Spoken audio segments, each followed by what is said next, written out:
in entrepreneurship in different ways for over 25 years now, as an entrepreneur myself, as an investor, as someone running entrepreneurial support organizations, in philanthropy, where I was at the Kauffman Foundation and ran the entrepreneurship department there.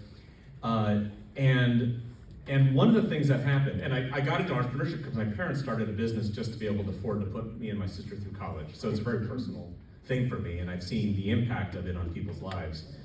But over 25 years, one of the things I started to see was that entrepreneurs are people that our leaders, our politicians, they talk about, and they kind of give lip service to us. Entrepreneurs are the backbone of America is a very common thing they always say. ...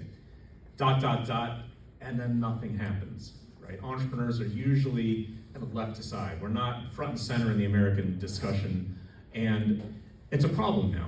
And so one of the things we wanted to tackle was to put entrepreneurship at the very front of the American debate. And because if you don't, then what happens is entrepreneurship withers. The issue kind of gets harder and harder. Now, there are a lot of entrepreneurs that get a lot of attention. They're kind of the top, fraction of 1% of the high flyers. America's got a great system to take the high flyers and make them fly even higher. This country is the best in the world at that.